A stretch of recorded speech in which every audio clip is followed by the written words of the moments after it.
दोस्तों, आपका स्वागत है हमारे YouTube चैनल और आज हम एक्सप्लेन करने वाले हैं बागी 4 मूवी। बागी 4 एक ऐसी कहानी है जिसमें दिमाग फट जाएगा, एक्शन हिट करेगा और रियलिटी पर सवाल उठ जाएंगे। यह फिल्म 5 सितंबर 2025 को रिलीज हुई है। डायरेक्टर ए हर्षा की हिंदी डेब्यू फिल्म है। इसमें टाइगर श्रॉफ, संजय दत्त, हरनाज संधू और सोनम बाजवा है। तो चलिए शुरू करते हैं एक ऐसे बागी की दास्तां जिसका सामना अपनी दम तोड़ती यादों और खून खराबे से। आइए चलते हैं मूवी की स्टोरी की तरफ। मूवी स्टार्ट होती है और हम देखते हैं कि एक कार का एक्सीडेंट हो जाता है और कार उछलकर रेलवे ट्रैक पर पहुंच जाती है। उस कार में मूवी का हीरो रोनी अर्थात टाइगर श्रॉफ होता है। तभी इस ट्रैक पर ट्रेन आने लगती है। ट्रेन को देखकर रोनी मुस्कुराने लगता है जैसे कि उसे अपनी जिंदगी से प्यार ही न हो और वह खुद ही मरना चाहता है। लेकिन कुछ लोग रोनी को बचाकर हॉस्पिटल में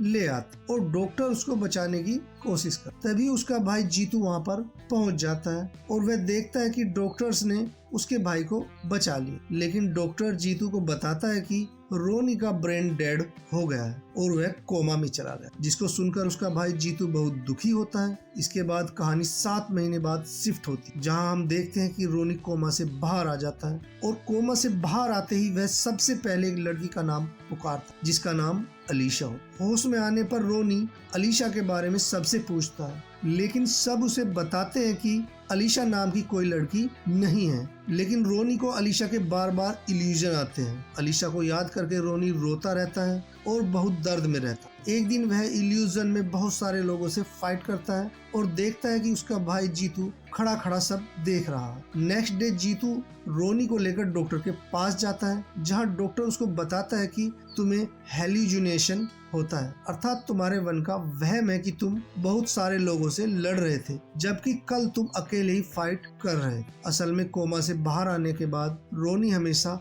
अकेला रहता है और अपनी सारी चीजों को अस्त व्यस्त करके रखता है। ना ही कभी नहाता है और ना ही कपड़े धोता है और ना ही अपने कमरे को कभी साफ रखता। एक तरह से वह पूरी तरह से पागलों की जिंदगी जी रहा हो। जीतू डॉक्टर को बताता है कि जब से रोनी कोमा से बाहर आया तब से वह किसी अलीशा नाम की लड़की से मिलना चाहता, जबकि अलीशा नाम की किसी भी लड़की का कोई भी नामो निशान नहीं। डॉक्टर से मिलने के बाद रोनी एक कब्रिस्तान में पहुंच जाता है, जहां पर वह अलीशा की कब्र को देखता है और उसके सामने बैठकर रोने लगता है। रोनी को अलीशा कोई भर्म नहीं लगती है।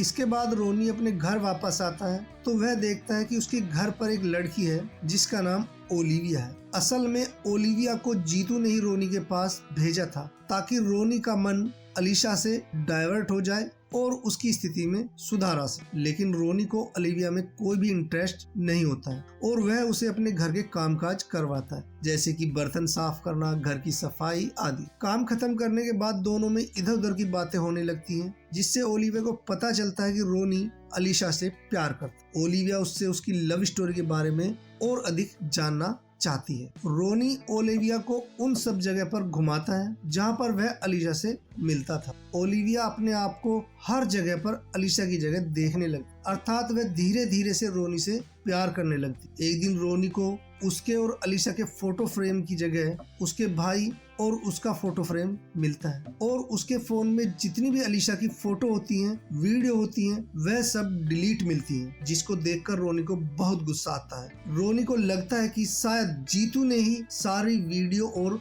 फोटो फ्रेम वहां से हटाया है। रोनी जीतू को ढूंढता हुआ घर के बाहर जाता है, जहां जीतू उसे मिल जाता है। रोनी जीतू के साथ वीडियो डिलीट करने को लेकर मारपीट करने लगता, जिसको देखकर आस पड़ोस के लोग पुलिस को बुला लेते। रोनी पुलिस वालों के साथ भी मारपीट शुरू कर देता है। तभी वहां पर एसीपी आ जाता है और वह रोनी को लेकर स्टेशन पहुंच, जहां पर जीतू एसीपी को पूरी सिचुएशन समझाने की कोशिश करता, जिसको देखकर रोनी को गुस्सा आ जाता है, क्योंकि रोनी को लगता है कि अलीशा सच में एग्जिस्ट करती है और गुस्से में अपनी हथकड़ियों को तोड़ देता। एसीपी रोनी की बात सुनने को तैयार हो जाता है। तब रोनी एसीपी को लेकर एक कब्रिस्तान में पहुंच जाता है और एक कब्र के सामने पहुंचकर कहता है कि यह अलीशा की कब्र है। लेकिन जब सब लोग उस कब्र को देखते हैं तो वह किसी और महिला की कब्र निकलती है, जिसको देखकर रोनी हैरान हो जाता है और सभी लोगों को अलीशा के होने का यकीन दिलाने की कोशिश करता है, लेकिन कोई भी उसकी बात पर यकीन नहीं करता है, जिस कारण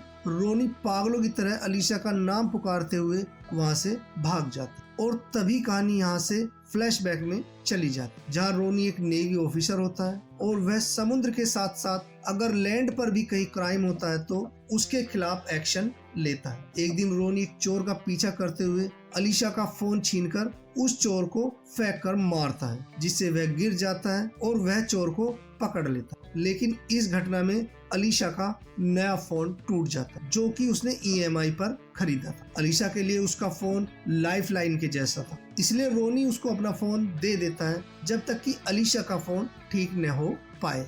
अलीशा को रोनी काफी अच्छा लगता है और वह उसको लाइक करने लगती है। अलीशा अपनी सिस्टर कैथरीन के साथ एक अनाथालय चलाती है। कैथरीन को लड़कों पर बिल्कुल भी यकीन नहीं होता है, शायद वह कभी अपने जीवन में किसी लड़के से धोखा खाए हुए थी। तो कैथरीन अलीशा को रोनी से दूर रहने के लिए कहती। अगले दिन रोनी से कुछ गुंडे बदला लेने के लिए आते हैं, जिनको रोनी बहुत बुरी तरह से धोता है और उनको हॉस्पिटल में खुद ही लेकर जाता है। जहाँ वह अलीशा को देखता है तो उसकी समझ में आता है कि अलीशा एक डॉक्टर है और वह अलीशा से इम्प्रेस हो और अलीशा से बार बार मिलने के लिए चोटों का बहाना करके मिलने लगती। कुछ दिन बाद रोनी अलीशा के फोन को वापस करने के लिए एक रेस्टोरेंट में पहुंच जाती, जहां पर दोनों एक दूसरे का फोन अदला बदली करते हैं। तभी वहां पर दो टीमें आपस में लड़ने लगती और उनमें आपस में गोलाबारी शुरू हो जाती। उन लोगों की लड़ाई रोकने के लिए रोनी उनकी लड़ाई में कूद जाता है। एक खिलाड़ी रोनी पर गन तान देता है, जिसे देखकर अलीशा रोनी के सामने आ जाती और रोनी समझ जाता है कि अलीशा भी उससे प्यार करती। इसके बाद रोनी सभी प्लेयर्स की जमकर धुनाई करता है और फिर अलीशा और रोनी की लव स्टोरी शुरू हो जाती है। इसके बाद दोनों एक साथ काफी टाइम स्पेंड करने लगते हैं। इसके बाद मूवी प्रेजेंट टाइम में आ जाती है, जहाँ पर ACP एक बार फिर से रोनी से अलीशा के बारे में पूछता है कि अलीशा कहाँ है, जिस पर रोनी ACP को बताता है कि अलीशा की कार एक्सीडेंट में मौत हो गई है। इसलिए ACP सच्चाई जानने के लिए टोल प्लाजा के CCTV कैमरों की फुटेज चेक करता है, जहाँ पर एक बार फिर से रोनी की बात झूठ निकलती, क्योंकि एक्सीडेंट से पहले उसकी गाड़ी में कोई भी लड़की नहीं थी, वह सिर्फ अकेला ही था। लेकिन तभी रोनी को रोड पर एक गाड़ी में अलीशा की बहन कैथरीन दिखाई पड़ती और वह उसका पीछा करने लगता है और भागते हुए अलीशा की बहन कैथरीन को पकड़ लेता है और उससे अलीशा के बारे में पूछता है। लेकिन वह कहती है कि अलीशा कौन है। वह उससे कहता है कि तुम्हारा नाम कैथरीन है, तो वह कहती है नहीं, मेरा नाम प्रियंका है। तभी वहाँ पर एक पंडित जी आते हैं और वह भी कंफर्म करते हैं कि इसका नाम कैथरीन नहीं प्रियंका है। तभी वहाँ पर ACP और जीतू भी पहुँच जाते हैं। ACP रोनी को एक बार फिर से लॉकअप में बंद कर देता है। थोड़ी देर बाद ओलिविया वकील को लेकर आती है और रोनी की जमानत करके अपने साथ ले जाती है और उसकी देखभाल करने लगती, क्योंकि कहीं ना कहीं ओलिविया भी रोनी से प्यार करती। रोनी की स्थिति ठीक करने के लिए ओलिविया उसके पास एक दारू की बोतल और मेडिसिन का पेपर लेकर आती और उससे कहती है कि तुम्हें दारू पीनी है या फिर दवा पीनी है। इस पर रोनी उसको दारू पीने का इशारा करता है, जिस कारण ओलिविया दवा के पर्चे को उछालकर फेंक देती। यह देखते ही रोनी को याद आता है कि एक बार उसने भी इसी तरह से एक पेज को उछाला था और वह पेज एक तस्वीर के पीछे चला गया था। इसलिए वह अलीशा की सच्चाई जानने के लिए अलीशा के अनाथालय पहुंच जाता है, जहां पर देखता है कि वह अनाथालय पूरी तरह से जल चुका है, लेकिन फिर भी वह अनाथालय के अंदर पहुंच जाता है। तभी वहां पर बहुत सारे गुंडे आ जाते हैं और रोनी पर अटैक करने लगते हैं। रोनी सभी गुंडों की जबरदस्त तरीके से धुनाई करता है। रोनी को अभी भी लगता है कि शायद यह उसका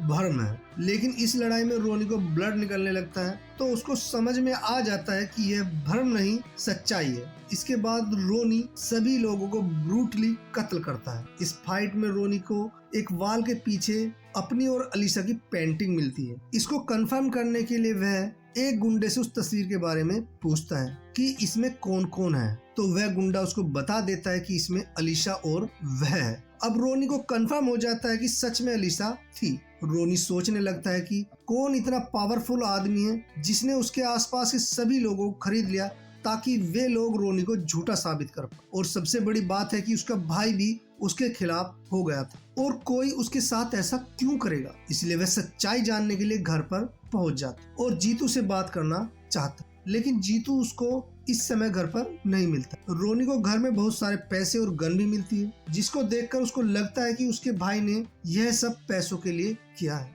इसलिए गुस्से में रोनी अपने भाई को मारने की धमकी देने वाला ऑडियो मैसेज फोन पर भेज देता और अपने फोन से जीतू की लोकेशन देखकर जीतू की तरफ भागने लगता। जब वह जीतू के पास पहुंचता है तो देखता है कि कुछ गुंडों ने जीतू को बहुत बुरी तरह से मारा हुआ है और उसको पेड़ पर फांसी दे रहे होते। रोनी जीतू को बचाने की पूरी कोशिश करता है, लेकिन वे गुंडे जीतू को मार देते हैं। जीतू मरने से पहले रोनी को पूरी सच्चाई बता देता है और कहता है कि वह उसकी जान बचाने के लिए उससे झूठ बोल रहा था। नेक्स्ट डे पुलिस को जीतू की लाश मिलती है और उसके फोन में रोनी का मर्डर थ्रेट वाला मैसेज मिलता है, जिससे पुलिस समझ जाती है कि जीतू को रोनी ने ही मारा है। पुलिस रोनी को ढूंढने के लिए ओलिविया के पास पहुंच जाती है। ओलिविया पुलिस को यकीन दिलाने की कोशिश करती है कि रोनी अपने भाई को नहीं मार सकती, लेकिन एसीपी को रोनी पर यकीन नहीं होता है। यह बात ओलिविया समझ जाती, इसलिए वह रोनी को एसीपी के सामने फोन करके छिपने के लिए बोल देती। दूसरी तरफ रोनी कार से कहीं जा रहा होता है और कार चलाते चलाते उस दिन के बारे में याद करने लगता है जिस दिन उसका एक्सीडेंट हुआ था। उस समय रोनी अलीशा के साथ जा रहा होता है और अलीशा उसे अपनी बहन कैथरीन के बारे में कुछ बताने वाली थी। तभी उनका एक्सीडेंट हो जाता है और जहां अलीशा की मौत हो जाती है। इसलिए रोनी ट्रेन को अपनी तरफ आता हुआ देखकर खुश हो रहा था, क्योंकि वह भी अलीशा के साथ मरना चाहता था। अब सीन वापस से प्रेजेंट टाइम में आ जाता है और रोनी डॉक्टर से मिलने पहुंच जाता है, लेकिन जब वह डॉक्टर के पास पहुंचता है तो डॉक्टर को भी किसी ने मार दिया होता है। रोनी मर्डरर को पकड़ने के लिए हॉस्पिटल की सीसीटीवी फुटेज चेक करता है, जिसमें उसको एक रहस्यमय व्यक्ति दिखाई देता है जिसका नाम पाउलो होता है। यह वही शख्स होता है जिसने जीतू का भी मर्डर किया था। रोनी उसे पहचान लेता है। पाउलो यहाँ पर अलीशा की बहन कैथरीन से कुछ बात कर रहा होता है। रोनी यह देखकर समझ जाता है कि कैथरीन इस मामले में बहुत कुछ जानती है, इसलिए वह कैथरीन को पंडित के थ्रू शमशान में बुला लेता है, जहाँ कैथरीन रोनी को बताती है कि उसको पाउलो ने धमकाया था। अगर वह ऐसा न करती तो वह उन अनाथ बच्चों को मार डालता जिसकी वह देखभाल कर रही थी। कैथरीन रोनी को बताती है कि 24 घंटे वह लोग मुझ पर नजर रखते हैं और तभी वहाँ पर पाउलो कुछ गुंडों के साथ आ जाता है और कैथरीन को मारने की कोशिश करता है। यहाँ पर एक जबरदस्त फाइट सीक्वेंस होता है जहाँ रोनी कैथरीन को बचा लेता है, लेकिन किसी भी गुंडे को पकड़ नहीं पाता है। तभी उसको वहाँ पर एक फोन मिलता है जिसकी कॉल डिटेल चेक करने पर उसे पता चलता है कि इस फोन पर ओलिविया ने काफी मिस कॉल की हुई, जिससे रोनी समझ जाता है कि ओलिविया भी इन लोगों से मिली हुई है। इसलिए रोनी ओलिविया से सच जानने के लिए उसके पास पहुँच जाता है। ओलिविया उन्हें सच्चाई बताती है और कहती है कि वह पहले उन लोगों के लिए काम करती थी, लेकिन अब वह उससे प्यार करती है। तभी वहाँ पर वही गुंडे फिर से ओलिविया और रोनी को मारने पहुंच जाते हैं। ओलिविया और रोनी जबरदस्त फाइट करते हुए काफी सारे गुंडों को मार डालते हैं, लेकिन अंत में रोनी को बचाने के चक्कर में ओलिविया मारी जाती है। लेकिन मरने से पहले ओलिविया रोनी को बता देती है कि अलीशा अभी जिंदा है, लेकिन रोनी को अभी भी यकीन नहीं होता है। इसलिए वह कब्रिस्तान में जाकर अलीशा की कब्र को खोद देता है, जहाँ पर उसकी कब्र में पत्थर भरे मिलते हैं और वहाँ पर कोई भी डेड बॉडी नहीं मिलती, जिससे रोनी समझ जाता है कि अलीशा अभी भी जिंदा है। इसके बाद सीन शिफ्ट होता है और हमें अलीशा को दिखाया जाता है, जिसको इस मूवी के मेन विलेन चाको अर्थात संजय दत्त ने कैद किया हुआ और उसकी पहरेदारी में एक टाइगर को लगाया हुआ था। चाको अलीशा से शादी करना चाहता था क्योंकि उसकी गर्लफ्रेंड अवंतिका मर चुकी होती, जो दिखने में बिल्कुल अलीशा जैसी होती। चाको अलीशा को अवंतिका के बारे में बताने लगता है और यहाँ से कहानी फ्लैशबैक में चली जाए, जहाँ अवंतिका एक पार्टी में डांस कर रही होती है। तभी वहाँ पर एक माफिया टाइप आदमी आकर उसको छूने लगता, जिससे गुस्सा होकर अवंतिका उस आदमी के साथियों को मार डालती और उस आदमी का हाथ काटकर चाको के पास पहुंच और उससे अपने प्यार का इजहार करते हुए उसे शादी के लिए प्रपोज कर। चाको भी शादी के लिए हाँ कर देता है, जबकि अवंतिका उससे उम्र में काफी छोटी होती। कुछ दिनों बाद दोनों लोगों की शादी होने लगती। तभी वही आदमी अपना बदला लेने के लिए अवंतिका की मैरिज में गोलियों की बारिश कर देता और चारों तरफ खून खराबा होने लगता। चाको और अवंतिका ब्रूटली काफी लोगों को मार डालते, लेकिन अंत में अवंतिका मारी जाती है। वैसे तो चाको गॉड को नहीं मानता है, लेकिन आज अपने लव को बचाने के लिए गॉड के आगे झुकता है और उन्हें अवंतिका को वापस भेजने के लिए कहता है, वरना वह इस दुनिया को आग लगा देगा। यह वही दिन था जिस दिन रोनी अलीशा को फोन वापस करने कैफे आया था। यहाँ पर चर्च से निकलते हुए चाको अलीशा को देख लेता है और खुश होता है जैसे कि अवंतिका उसके लिए फिर से जिंदा हो गई थी। लेकिन जब चाको को अलीशा और रोनी के प्यार के बारे में पता चलता है तो वह बर्दाश्त नहीं कर पा रहा होता, इसलिए दोनों का एक्सीडेंट करा देता है और गाड़ी से अलीशा को बचा लेता है। इसके बाद चाको अलीशा से शादी करने के लिए बोलता है, लेकिन अलीशा उसे कहती है कि वह रोनी से प्यार करती और उसी से शादी करना चाहती। इस पर चाको कहता है कि मेरा प्यार बाकी लड़कों जैसा नहीं है, दूसरे लड़कों का प्यार बॉडी वाला होता है, लेकिन मेरा प्यार इन सब से ऊपर है। इस पर अलीशा चाको को चैलेंज करती है कि रोनी ऐसा नहीं है, वह मुझे कभी भी नहीं भूलेगा और मुझे कभी चीट नहीं करेगा। अगर रोनी 1 साल के अंदर मुझे भूल गया तो मैं तुमसे शादी कर लूंगी। अलीशा के चैलेंज को एक्सेप्ट करते हुए चाको अलीशा की सारी पहचान मिटा देता है और रोनी की लाइफ से अलीशा की हर चीज को इरेज कर देता है। चाको ही रोनी को हेलुसिनेट कर रहा होता है ताकि रोनी अलीशा को भूल जाए, लेकिन रोनी अलीशा को भूल नहीं पाता है। इसके बाद कहानी फिर से प्रेजेंट टाइम में आ जाती, जहां एसीपी रोनी को पूरे शहर की सीसीटीवी फुटेज चेक करके ढूंढ रहा होता। तभी रोनी पुलिस स्टेशन पहुंच जाता है और सरेंडर कर दे और एसीपी को अलीशा के बारे में सारी सच्चाई बता दे। इस पुलिस स्टेशन में चाको का भी आदमी होता है जो चाको को रोनी के बारे में खबर दे देता है। दूसरी तरफ चाको के अड्डे पर पाउलो चाको से कहता है कि हमारे सभी प्लान फेल हो गए और अब रोनी को पक्का यकीन हो गया कि अलीशा जिंदा है और कल हमारी शर्त का आखिरी दिन है, अर्थात हम सब कुछ हार गए। लेकिन चाको रोनी को पुलिस स्टेशन से अपने अड्डे पर लाने के लिए अपने कुछ लोगों को भेज देता और उसके आदमी पुलिस स्टेशन से रोनी को लेकर उसके अड्डे पर पहुंच जाता। रोनी को अलीशा के बारे में जानना होता है, इसलिए वह चुपचाप उन लोगों के साथ चला जाता। दूसरी तरफ चाको अलीशा के पास जाता है और उसको रोनी और ओलिविया की कुछ पिक्चर्स दिखाता है, जिसको देखकर ऐसा लगता है कि रोनी ओलिविया को बहुत ज्यादा पसंद करता है, लेकिन वास्तविकता में ऐसा नहीं था। इन पिक्चर्स को देखने के बाद भी अलीशा को यकीन नहीं होता है कि रोनी उसको चीट कर सकती, इसलिए चाको अलीशा को यकीन दिलाने के लिए रोनी के पास लेकर जाता ताकि वह रोनी के मुंह से अलीशा को पूरी सच्चाई सुनवा सके कि अब वह किसी और के साथ। रोनी ने भी ऐसा ही किया। रोनी के मुंह से चीटिंग की बात सुनकर अलीशा गुस्सा हो जाती और गुस्से में चाको से शादी करने के लिए हाँ कर दी। शादी करने के लिए चाको और अलीशा चर्च पहुंच जाते। दूसरी तरफ चाको के गुंडे रोनी को टॉर्चर कर रहे होते। असल में चाको ने रोनी को धमकी दी थी कि अगर वह अपनी चीटिंग एक्सेप्ट नहीं करेगा तो वे लोग अलीशा को मार देंगे, इसलिए रोनी झूठ बोलने के लिए मजबूर हो जाता है और जैसा चाको चाहता था वैसा ही करता। कुछ देर तक टॉर्चर झेलने के बाद रोनी गुंडों से फाइट करना चालू कर देता और सभी गुंडों को मार डालता। यहाँ पर रोनी चाको के भाई पाउलो को भी मार डाल। इसके बाद रोनी शादी रोकने के लिए चर्च पहुंच जाता, जहां पर बहुत सारे लोगों से फाइट करते हुए बहुत ही ब्रूटली तरीके से सभी लोगों को मार डाल और अंत में केवल चाको ही बचता। इसके बाद दोनों के बीच 1-on-1 फाइट होती है और दोनों के बीच काफी देर तक फाइट हो, जिसमें रोनी अंत में चाको को अधमरा कर देता। तभी अलीशा रोनी को चाको को मारने के लिए कहती और तभी चाको के ऊपर एक बहुत बड़ी जीसस क्राइस्ट की मूर्ति आकर गिर जाती और उसकी वहीं पर मौत हो जाती और इसी के साथ इस मूवी का अंत हो जाता। तो दोस्तों, ये थी बागी 4 की धमाकेदार कहानी, एक्शन, इमोशन और बलिदान से भरी हुई। इस मूवी में साफ दिखता है कि बागी सिर्फ लड़ाई नहीं करता है, वो जंग जीतता है। अगर आपको यह वीडियो पसंद आया है तो लाइक और सब्सक्राइब जरूर करना, क्योंकि हम इसी तरह आपके लिए हर फिल्म की कहानी लेकर आते। मिलते हैं अगली वीडियो में, तब तक याद रखिए हर दिल में छुपा है एक बागी। अंत तक वीडियो देखने के लिए आपका बहुत बहुत धन्यवाद।